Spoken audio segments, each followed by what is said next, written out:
రాముల వారిని కలవడానికి అయోధ్య వెళ్తున్నాం మేము. జై శ్రీరామ్. జై శ్రీరామ్.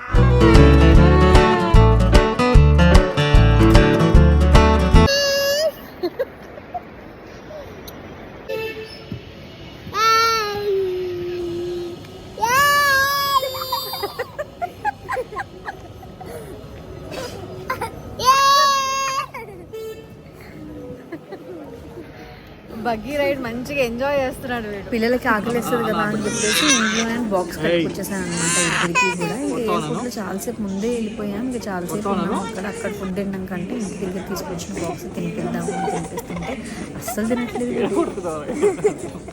బోర్డింగ్ స్టార్ట్ అయిపోయినా కూడా మేము వెళ్ళకుండా అలాగే పిల్లల్ని ఆడిపిస్తున్నాం అనమాట. ఎందుకంటే ముందే వెళ్ళినా కూడా వీళ్ళని ఎంగేజ్ చేయాలంటే చాలా కష్టం. అందుకని ఎప్పుడు కూడా బోర్డింగ్ లేట్గానే వెళ్తాం అనమాట.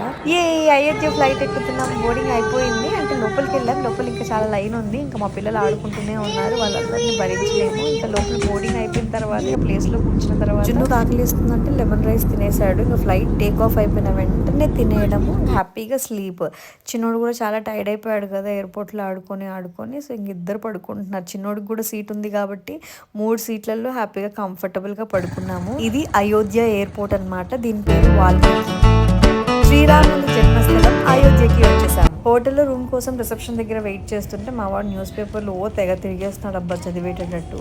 అక్కడ ఉన్నవన్నీ తీసుకొని రావడం వాళ్ళన్నకి ఇవ్వడం బాగుంది.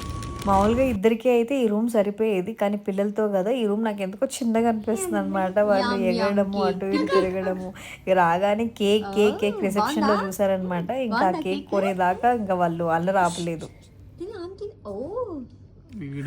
ఈవినింగ్ వెళ్ళి సెటిల్ అయ్యేసరికి లేట్ అయిపోయింది. ఒక నైట్ ఒక చిన్న ఆటో రైడ్ అనమాట. ఏమో ఉన్నాయో చూసి వచ్చాము. అలాగా బాగా అనిపించింది. నేను ఇంకా పొద్దున్నే రెడీ అయిపోయి ఫస్ట్ వీడికి ఆయన జున్నుకి ఇద్దరికి పాలు తాగిపించేసాను. ఇంకా బయలుదేరిపోయాము. ఎందుకంటే బ్రేక్ఫాస్ట్ చేసేంత టైం లేదు.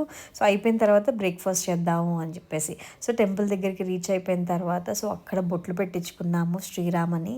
ఎంత బాగా అనిపించిందో. బొట్టు పెట్టుకోగానే మా పెద్దోడైతే జై శ్రీరామ్ అంటున్నాడు. ఎట్లా అరుస్తున్నాడో చూడండి.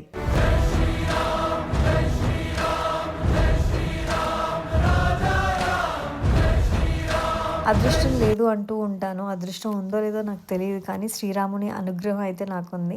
మా టీవీ షోలో అలా విన్ అయ్యి అయోధ్యకి రావడం చాలా హ్యాపీగా ఉంది. ఎంట్రన్స్ కూడా చాలా అందంగా అలంకరించారు. సో అసలు మేము ఎందుకు వచ్చాము అయోధ్యకి, ఎలా వచ్చాము అనేది ఫుల్ వ్లాగ్ మిస్ అవ్వకుండా చూడండి. అయోధ్యలో హనుమాన్ మందిర్కి కూడా వెళ్ళామన్నమాట.